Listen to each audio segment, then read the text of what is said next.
প্রিয় বন্ধুরা, বিকাশদার কোচিং সেন্টারে সকলকে স্বাগত।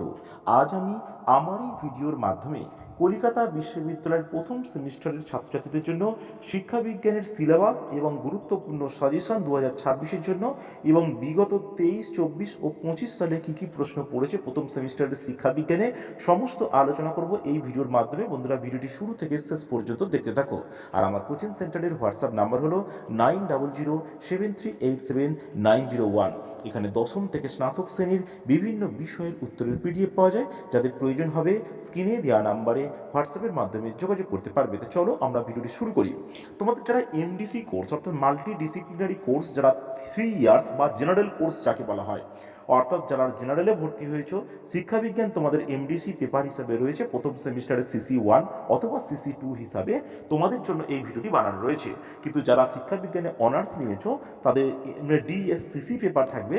তোমাদের সাজেশনটা একটু আলাদা, কিন্তু সিলেবাস এক, এবং সেখানে সিলেবাস এক হওয়ার কারণে তোমাদের অনেকটা উত্তর এক হবে, কিন্তু সেই ক্ষেত্রেও তোমরা এই ভিডিওটি দেখতে পারবে। তোমাদের প্রশ্নের প্যাটার্নটা আগে দেখে নাও। যে 75 নম্বরের মোট লিখিত পরীক্ষা হয়, যেখানে 10 নম্বরের 3টি প্রশ্নের উত্তর করতে হয়, 4টি থাকে, 3 10 30, এবং 5 নম্বরের 5টি প্রশ্নের উত্তর করতে হয়, 5 5 25, যেখানে 6টা থাকে, এবং 2 নম্বরের 10টি প্রশ্ন থাকে, 10টি করতে 10 2 20। এই মোট 75 নম্বরের লিখিত পরীক্ষা দিতে হয়। তোমাদের 3টি মডিউলে সিলেবাসটা বিভক্ত রয়েছে। প্রথম ইউনিট, সেই প্রথম ইউনিটে রয়েছে কনসেপ্ট অফ এডুকেশন, যার মধ্যে narrow and broader concept of education, aims of education with special reference to Delors commission, এবং Indian school of philosophy, Vedic Brahmanism এবং ওয়েস্টার্ন স্কুল অফ ফিলোসফি। এই মোট 4টি টপিক রয়েছে, যার মধ্যে থেকে তোমাদের একটি প্রশ্ন তোমরা অবশ্যই কমন পেয়ে যাবে। এখানে আমি গুরুত্বপূর্ণ প্রশ্নগুলোকেও বলবো। ফ্যাক্টরস অফ এডুকেশন দ্বিতীয় ইউনিটে রয়েছে, যেখানে child and learner, influence of heredity and environment on the learner, teachers qualities and duties of a good teacher, curriculum and co-curricular activities, concept and types and significance of co-curricular activities, educational institution, informal, formal এবং non formal and their interrelation। এবং তৃতীয় ইউনিটে রয়েছে child centrism and play way in education, concept of child centrism in education বা শিশুভিত্তিক শিক্ষা, characteristics and significance of child centrism in education, concept of play and work, characteristics of play way in education, kindergarten, Montessori এবং project method. বিগত বছরে যে প্রশ্নগুলি প্রথম থেকে এমডিসিতে পড়েছে, অর্থাৎ যারা পাস কোর্সের স্টুডেন্ট, যাদের এমডিসি হিসেবে মাল্টি ডিসিপ্লিনারি কোর্স হিসাবে তোমাদের প্রথম সেমিস্টার রয়েছে। আরেকটু বলে নেওয়া ভালো, যারা অনার্সে থাকবে তাদের এই পেপারটার নাম হবে ডিএসসিসি, প্রশ্নও সম্পূর্ণ আলাদা, সিলেবাস এক। যারা পাস কোর্সে হবে তাদের হবে এমডিসি, সেই এমডিসি পেপারের CC1। এক্ষেত্রে যারা পাস কোর্সের স্টুডেন্ট তাদের প্রশ্ন হবে আলাদা, সিলেবাস এক।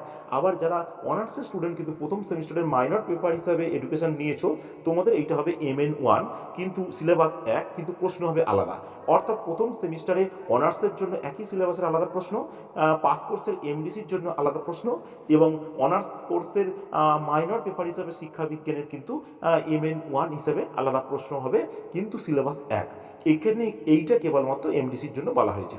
এখানে তোমরা দেখে নাও যে 25 সালে কি প্রশ্ন পড়েছিল। শিক্ষা কি, শিক্ষার ব্যাপক এবং ধারণাটি সংক্ষেপে ব্যাখ্যা করো, প্রকৃতিবাদের নীতিগুলি লেখো, শিক্ষাক্ষেত্রে প্রকৃতিবাদের প্রভাব আলোচনা করো, একজন আদর্শ শিক্ষকের গুণাবলী ও কর্তব্য সম্পর্কে লেখো, শিশুকেন্দ্রিক শিক্ষার অর্থ বৈশিষ্ট্য আলোচনা করো এবং শিক্ষায় শিশুকেন্দ্রিকতার তাৎপর্য লেখো। এবং 5 নম্বরের 2-এর দাগে যে প্রশ্নগুলো পড়েছিল সেগুলো দেখে নাও। আমি আর বিস্তারিতভাবে বলছি না, তোমরা দেখে নাও প্রশ্নগুলোকে। এবং 3-এর দাগে তোমাদের 10টি 2 নম্বরের প্রশ্ন পড়ে, 10 2 20, এখানে কোনো অতিরিক্ত প্রশ্ন থাকে না। এই প্রশ্নের সাজেশন সহ উত্তরের পিডিএফে যদি প্রয়োজন হয় তাহলে তোমরা স্ক্রিনে দেওয়া নম্বরে হোয়াটসঅ্যাপের মাধ্যমে যোগাযোগ করতে পারবে। এবং 24 সালে এমডিসিতে যে প্রশ্নগুলো পড়েছিল দেখে নাও। তোমরা 4টি 10 নম্বরের প্রশ্ন এখানে, এবং 6টি 5 নম্বরের প্রশ্ন পড়ে, 5টি করতে হয়, এবং 10টি 2 নম্বরের প্রশ্ন পড়ে, 10টি করতে হয়। 24 সালে যে প্রশ্নগুলো পড়েছিল, যেগুলো কিন্তু 2026-এ খুবই গুরুত্বপূর্ণ প্রশ্ন। তবে যারা মাইনর পেপার হিসেবে রয়েছে, অনার্স পেপার রয়েছে, তোমরাও প্রশ্নগুলোকে করে রাখতে পারবে, কারণ তোমাদের প্রশ্ন হবে আলাদা, কিন্তু সিলেবাস এক, এবং এই ধরনের প্রশ্নগুলো কিন্তু ইম্পর্টেন্ট হিসেবে তোমাদের পেতে পারো। এই 23 সালে যে প্রশ্নগুলো পড়েছিল সেগুলো একটু দেখে নাও। 23 সালে 5 নম্বরের প্রশ্ন এবং 23 সালে 2 নম্বরের প্রশ্ন। এবারে আমি 2026 কেবলমাত্র স্টুডেন্ট যারা যারা এমডিসি পরীক্ষা দেবে তাদের জন্য কিছু গুরুত্বপূর্ণ প্রশ্ন আমি বলছি। এগুলো কিন্তু কেবলমাত্র যারা এমডিসি পেপার হিসেবে নিয়েছো তাদের জন্যই এই প্রশ্নগুলো। এখানে আমি 8টি মোট প্রশ্ন দিয়েছি, যে 8টি প্রশ্ন করলেই কিন্তু তোমরা 4টি প্রশ্ন কমন যদি নাও পাই, 3টে তোমরা কিন্তু অবশ্যই কমন পেয়ে যাবে। অর্থাৎ 3টিই করতে হয়, 3 10 30, সেক্ষেত্রে তোমরা কমন পেয়ে যাবে। সংকীর্ণ ও ব্যাপক অর্থে শিক্ষা বলতে কী বোঝো, ইহাদের পার্থক্য লেখো। ডেলার্স কমিশনের প্রতিবেদন অনুযায়ী শিক্ষার 4টি স্তম্ভ সম্পর্কে আলোচনা করো।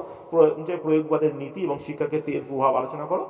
শিশুর বিকাশে বংশগত এবং পরিবেশের ভূমিকা লেখো। তবে এই যে 10-এর প্রশ্নগুলো বলছি, যদি 10-এ এই প্রশ্নগুলি তো তোমরা 4টি পাবে, 4টির মধ্যে 3টি অবশ্যই এই 8টির মধ্যে দিয়ে কমন পাবে। বাকি কিছু প্রশ্ন কিন্তু 5-এও আসতে পারে, সেক্ষেত্রেও কিন্তু তোমরা এই প্রশ্ন 8টি করলে কিন্তু এর মধ্যে থেকে অন্তত 3টি 5 কিন্তু তোমরা কমন পেয়ে যাবে। যদিও 5-এর প্রশ্ন আমি আলাদাভাবে দিয়েছি, কিন্তু এই 10-এর মধ্যে থেকেও কিন্তু 5 আসে।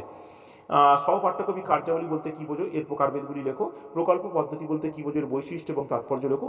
কিন্ডারগার্টেন শিক্ষা পদ্ধতি সংক্ষেপে আলোচনা করো। এবং খেলাভিত্তিক শিক্ষা বলতে কী বোঝো, এই শিক্ষার তাৎপর্য লেখো। যে 4টি প্রশ্ন 2025-এ পড়ে গেছে ডাইরেক্ট তোমরা যেটা দেখে নাও, এবং এই 4টি প্রশ্ন কিন্তু ডাইরেক্ট পড়বে না, তবে 10-এ না পড়লেও কিন্তু এই প্রশ্ন 5-এ পড়তে পারে ছোট আকারে। এবারে 5 নম্বরের যে প্রশ্নগুলি দিয়েছি, এখানে 10খানা মাত্র 5 নম্বরের প্রশ্ন দিয়েছি। সংখ্যা দর্শনের বৈশিষ্ট্যগুলি আলোচনা করো। সংকীর্ণ ও ব্যাপক অর্থে শিক্ষার পার্থক্য লেখো। শিক্ষাক্ষেত্রে যে প্রকৃতিবাদের প্রভাব আলোচনা করো। শিশুর শিক্ষায় বিদ্যালয়ের ভূমিকা লেখো। শিশুর বিকাশে সহপাঠ্যক্রমিক কার্যাবলীর প্রয়োজনীয়তা লেখো। শিশু কেন্দ্রিক শিক্ষার ধারণা সংক্ষেপে বর্ণনা করো। ডেলার্স কমিশনের সুপারিশ অনুযায়ী জানার জন্য শিক্ষার তাৎপর্য লেখো। শিক্ষাক্ষেত্রে প্রয়োগবাদের প্রভাব আলোচনা করো। আর শিশুর বিকাশে বংশগতির প্রভাব আলোচনা করো। একজন সুশিক্ষকের পেশাগত গুণাবলী আলোচনা করো। এবং যে 6টি প্রশ্ন 2025-এ পড়েছে এমডিসিতে, সেই 6টি প্রশ্ন দেখে নাও। ডাইরেক্ট এই প্রশ্ন কিন্তু 2026-এ তোমাদের পড়বে না। আর উত্তরের পিডিএফের প্রয়োজন হলে স্ক্রিনে দেওয়া নাম্বারে হোয়াটসঅ্যাপের মাধ্যমে যোগাযোগ করতে পারবে।